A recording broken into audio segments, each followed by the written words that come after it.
Hello, DigiFam! It's Prodigious, and we're here today to have a little discussion video going over some thoughts and things about the ban restriction list that came out. Now, it did take care of quite a few cards and quite a few decks that need to be taken care of for a while now. But, with that being said, I do believe there is a couple of decks that it barely even touched, and some it didn't touch at all. So we got the Mat Tamer going to 1. There's now a new pan bearing of where you can't use the Mother D Reaper plus Shoto no more. So there's that.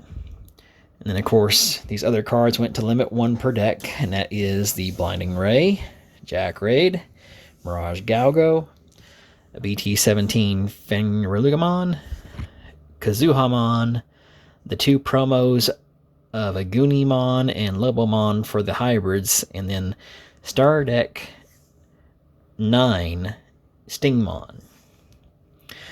Now, a lot of these cards I did already call out in my previous video, saying that this are cards that probably will be hit or should be hit, and they did get them. There was a couple of surprises in there, like I did not see the Blinding Ray, because I figured without no security ability they wouldn't touch it. I guess I was wrong. The Fenrirlugamon definitely came out of nowhere. And the Stingmon, I can see the reasoning behind it. And if you go to Bandai's website and you look up their page, they'll actually give a description of what their reasonings were behind each choices. I'm not going to bring that up and do that on here today. There's plenty of other YouTubers that do that. But what I am going to do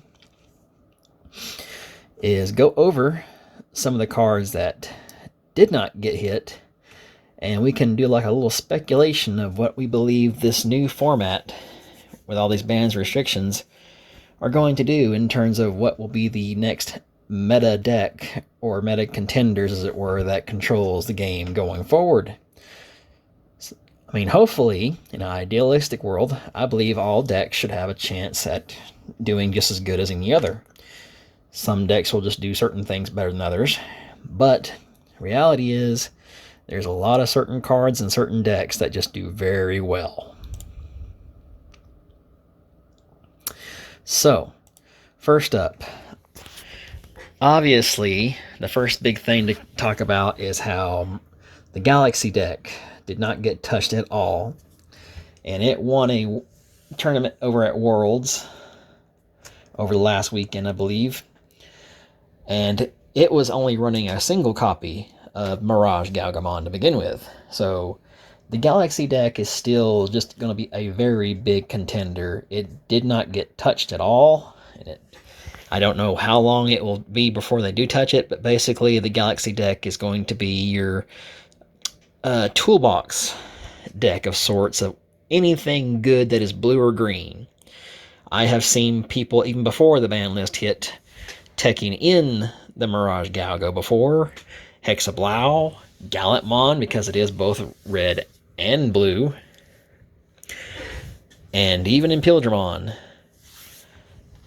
Paladin mode. So yeah, the Galaxy deck is definitely going to be up there in terms of the next problem child that we're going to see in the coming format.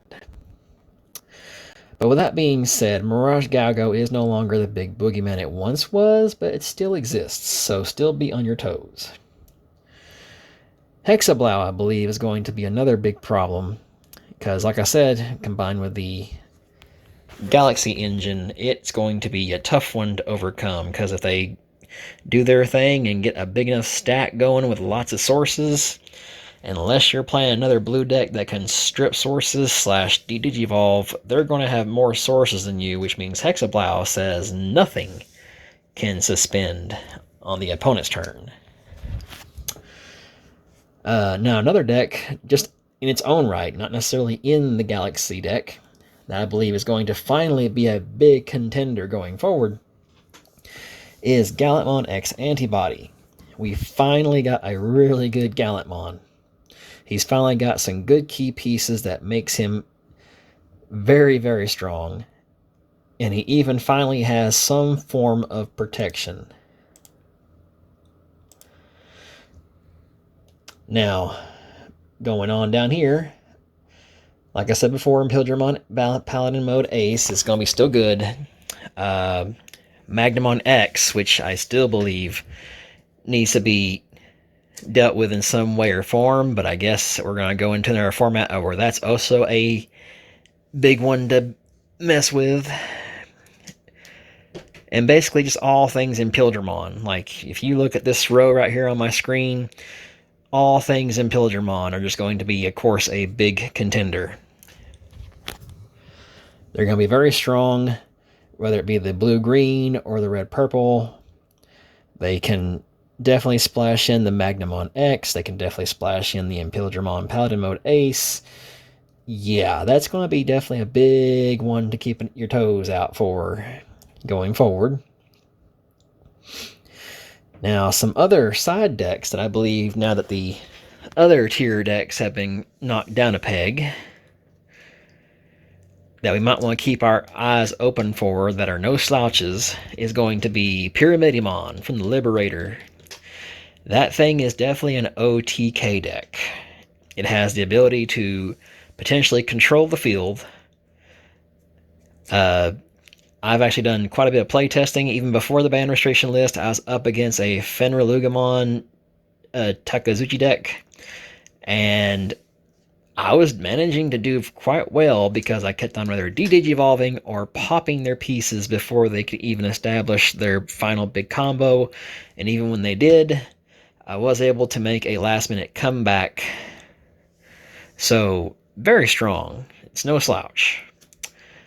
The new Dynamon from EX8. This too is going to be a very serious deck. I mean, Fortitude on a body that big, plus Security Attack, plus it is going to be very strong going forward. And even though it's no longer going to be quite as potent, Sukuyamon is definitely no slouch, because it still can perform the combos that it's been feared for, only now it will have to do them just slightly differently and not as consecutively. But still, it's no slouch. It's going to just overcome you with big numbers, and it's also going to get a lot of bodies on the field. So that's going to be definitely another meta contender in my book as well.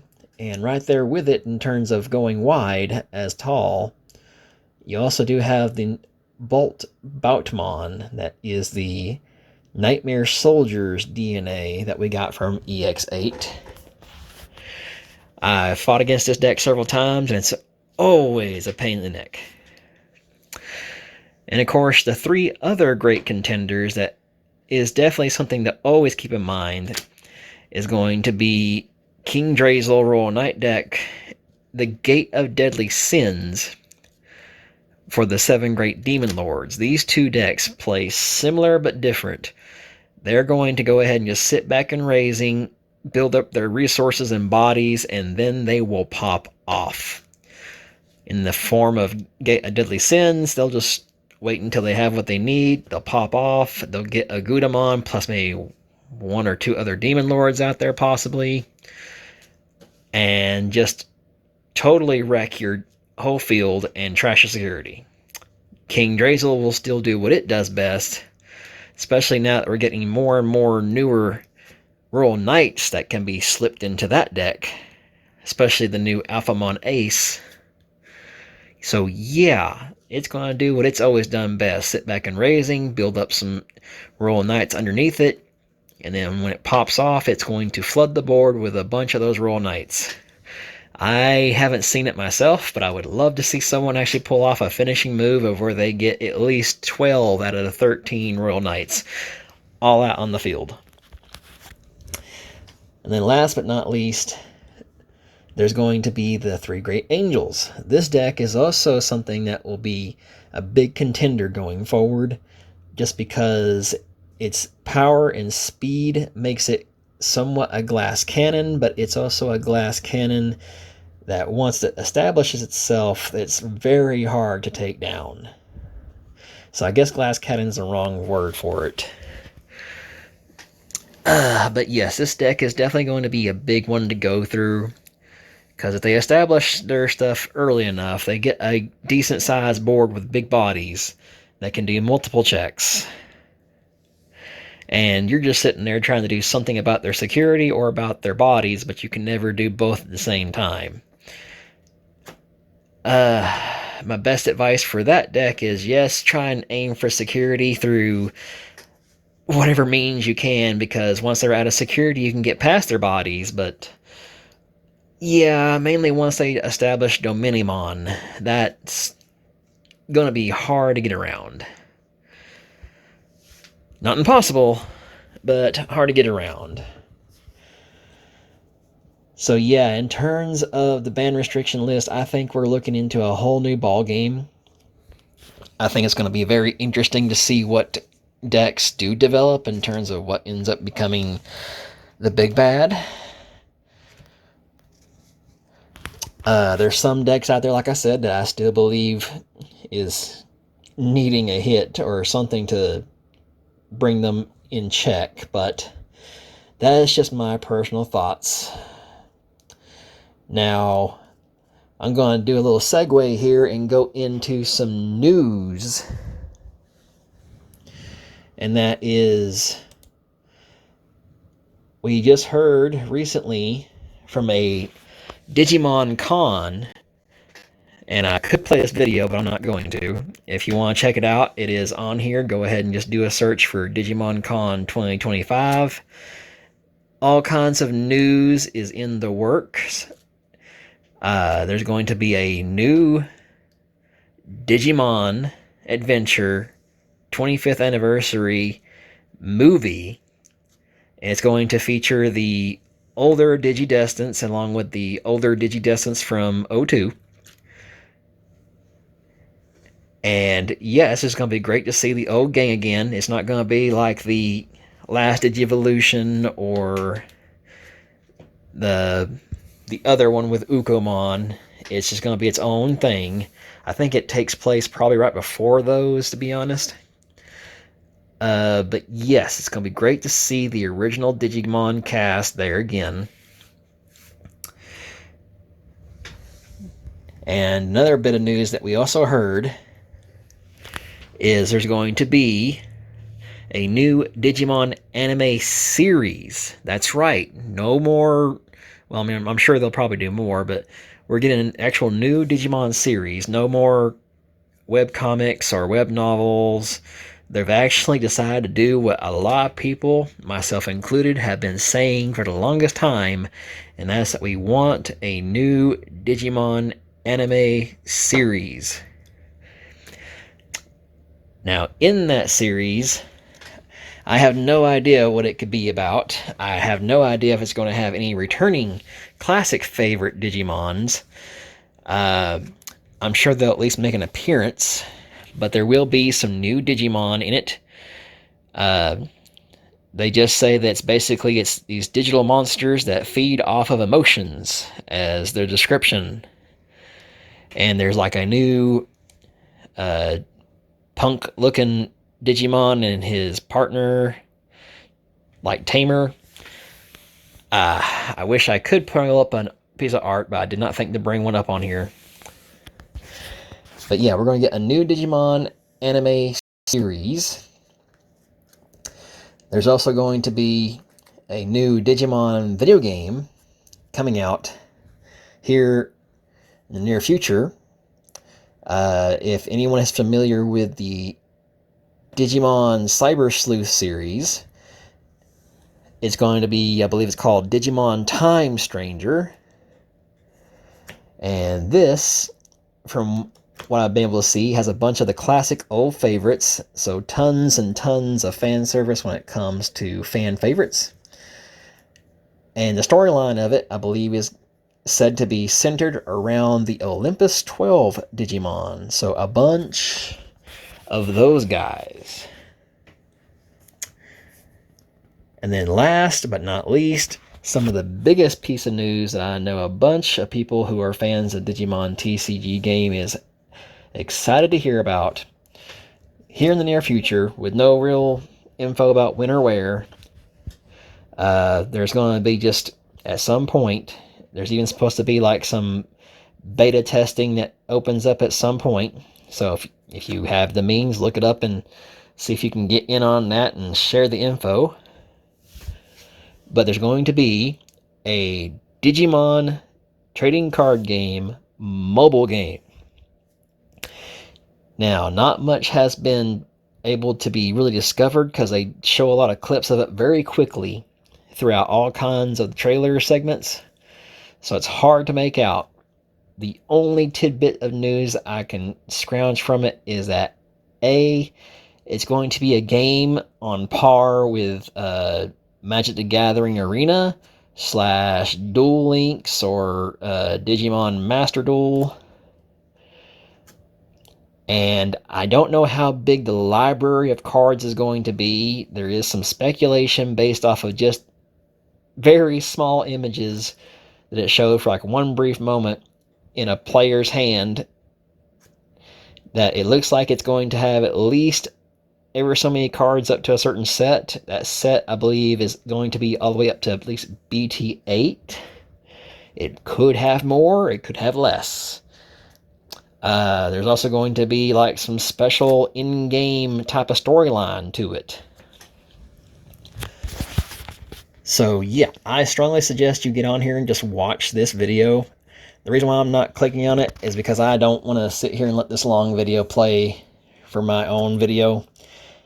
Plus, it really helps Bandai and Digimon know that we're interested by you going here and checking out the video themselves.